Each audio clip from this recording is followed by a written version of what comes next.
नीरपुर गांव चारों तरफ पहाड़, हरियाली और खूबसूरती से घिरा हुआ था। वहां के लोग ज्यादातर खेती किया करते थे। गांव के लोगों को प्राकृतिक चीजों की कोई कमी नहीं थी। पेड़ पौधे, पानी, हरियाली। नीरपुर एक बहुत ही सुंदर और हरी भरी जगह थी। पानी पानी पानी, मुझे प्यास लगी है। नीरपुर में तो इतना पानी था, पर यहाँ दूर दूर तक कुछ दिखाई नहीं दे रहा है। हरी हरी, उठो, क्या हुआ है? क्यों इतना चिल्ला रहे हो? तभी हरी नींद से हड़बड़ाकर उठता है। कुछ नहीं, आंख लग गई थी बस। बुरा सपना देख लिया था शायद। खैर छोड़ो, तुम लोग क्या कर रहे थे? हमेशा की तरह बारिश होती रहेगी और हमारे खेत ऐसे ही रहेंगे। हाँ भाई, अगर नीरपुर में बारिश और पानी नहीं होगा तो कहाँ होगा? साक्षात देवताओं का वास है हमारे गांव में। कभी किसी चीज की कमी नहीं होती। गांव के कुछ और लोग चौबारे के पास अपने खेतों और फसलों की बातें कर रहे थे। बुजुर्ग बाबा तभी किरोड़ी मला जाते हैं। तुम्हें पता भी है, आने वाले समय में पानी सबसे बड़ा संकट बनेगा। हो सकता है कि तीसरा विश्व युद्ध भी पानी की वजह से ही होगा। अभी अभी देखे बुरे सपने की वजह से हरी का ध्यान किरोड़ी मल की बातों पर जाता है। बाबा, आप कैसी बातें कर रहे हो? हमारे पास इतने सारे तालाब, कुएं और झरने हैं, ऐसे कैसे पानी खत्म हो जाएगा? चारों तरफ तो पानी ही पानी है। वही तो समस्या है बेटा, तुम लोग समझ नहीं रहे। ये जो दिख रहा है, ये बस आज है। थोड़ी दूर जाकर देखोगे तो तुम्हें कोई झरना, पानी, तालाब नहीं मिलेगा। पर ऐसा क्यों होगा बाबा? जब मैं छोटा था तो लगभग 100 किलोमीटर के दायरे में खूब तेज बारिश होती थी, और आज देखो बस 10 किलोमीटर ही रह गई है। समय बदल रहा है बेटा, थोड़े दिन जाने दो, हमारा भी पानी खत्म हो जाएगा।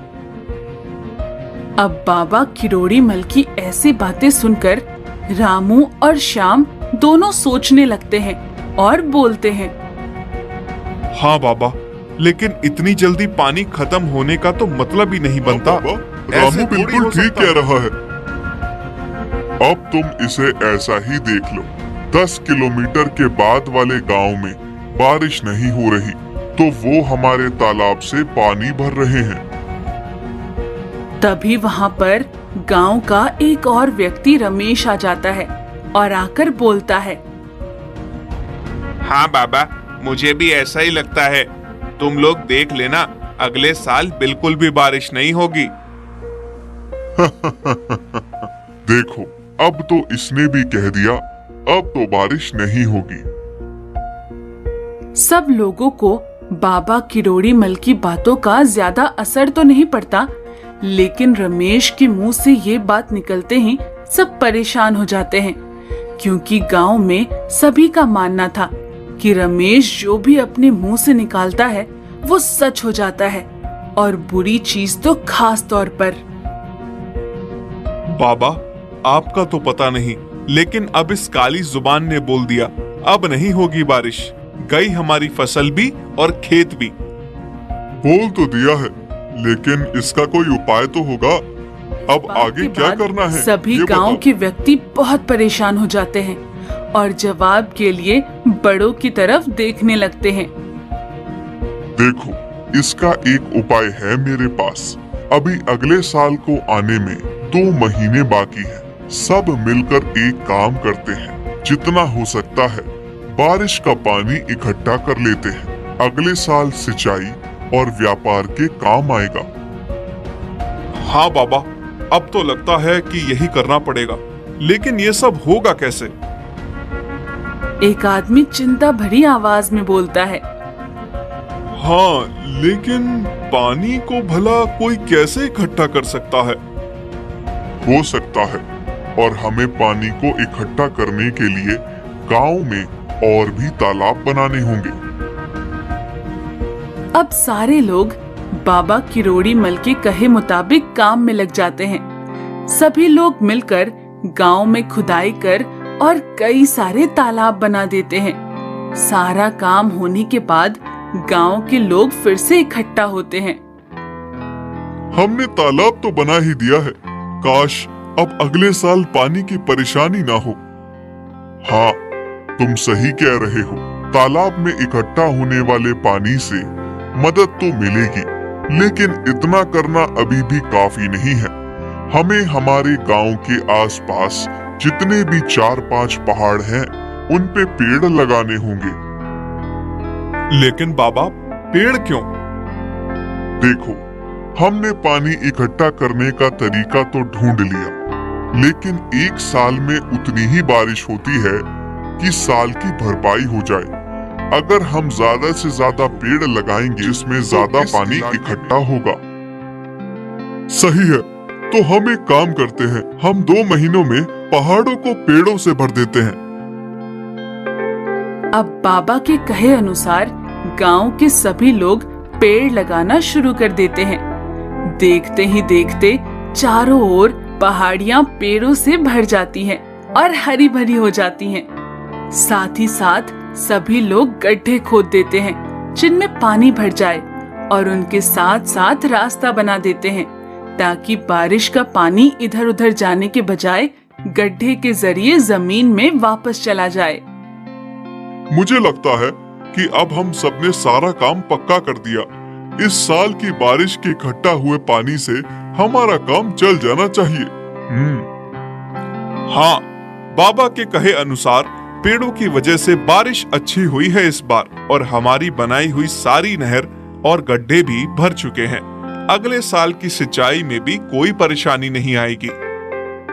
बाबा, आपने बिल्कुल सही उपाय बताया था पानी को इकट्ठा करने का। अगर बारिश ना भी हुई तो भी गुजर चल जाएगा। अब बारिश का मौसम आता है और खूब जोरदार बारिश होने लगती है। सब लोग तो कुछ और ही अंदाजा लगाकर बैठे थे। अब बारिश देखकर गांव के सभी लोग एक जगह इकट्ठा हो जाते हैं। पर रमेश ने तो बोला था कि इस बार बारिश नहीं होगी। इसका मतलब इन्होंने मिलकर हमसे झूठ बोला। हाँ, और हमने जो बेवजह इतनी सारी मेहनत की उसका क्या? ये सभी लोग आपस में बातें कर ही रहे होते हैं कि तभी ये लोग देखते हैं कि बहुत सारे लोग भीड़ में इकट्ठा होकर उनकी तरफ चले आ रहे हैं। ये इतने सारे लोग एकदम से यहाँ क्यों आ रहे हैं? तभी गांव के लोग देखते हैं कि वो सभी अपने हाथों में फल और मिठाई लिए हुए हैं और उन सभी के चेहरे पर मुस्कान थी। तभी उनमें से एक व्यक्ति आगे आकर बोलता है, हम लोग पास के गांव सीमापुर से आए हैं। मैं वहां का सरपंच हूं। हम लोग आपका बहुत धन्यवाद करना चाहते हैं, खास तौर पर सरपंच जी, बाबा करोड़ीमल और रमेश का। आप लोगों की वजह से ही ये सब हो पाया है। ना जाने कितने सालों बाद हमने बारिश देखी है। इंद्रदेव तो मानो हमसे रूठ ही गए थे। फिर वो सभी लोग एक एक करके बड़े लोगों के पैर छूने लगते हैं और उनकी आंखों में आंसू थे। अरे आप लोग ये क्या कर रहे हैं? कम से कम पैर तो ना छूइए। ये तो बहुत छोटी सी चीज है बाबा। जो आपने हमारे लिए किया है उसका एहसान तो हम कभी नहीं भूलेंगे। तभी बाबा किरोड़ीमल आगे आकर बोलते हैं, ये कोई एहसान वगैरह नहीं था। दरअसल हमें पता था हमारे यहाँ इस साल हर बार की तरह बारिश होगी। तो फिर आपने हमसे इतनी मेहनत क्यों करवाई? बेटा देखो, जिस हिसाब से हमारा गांव है, यहाँ हर बार बारिश होना जंगलों से घिरा हुआ है। लेकिन क्योंकि हमने जंगल में जाकर पेड़ काटे थे, तो हमारी वजह से पड़ोस वाले गांव में बारिश नहीं हो रही थी। हाँ, अब जो पेड़ हमने लगाए हैं उससे क्या होगा कि जो बादल हर साल बिना बारिश के यहाँ से चले जा रहे थे, पेड़ों की वजह से वो एक जगह इकट्ठा हो जाएंगे और हमारे यहाँ तो बारिश हुई है। पड़ोस के गांव में जो बारिश हमारे पेड़ काटने की वजह से नहीं हो रही थी, वो भी इस साल हो गई। और जो पानी इकट्ठा किया था वो लोगों के भी काम आएगा और हमारे भी। बाबा, हम अब सीमापुर के लोगों को देखकर समझ मेहनत क्यों करवाई का क्या। हाँ, पानी की कमी होना वाकई में एक समस्या बन सकती है। हमें खुद ही पानी बचाना चाहिए, बल्कि प्रकृति की और चीजों को भी नुकसान नहीं पहुंचना चाहिए। चलो, आखिरकार तुम लोगों को मेरी बात समझ आ गई।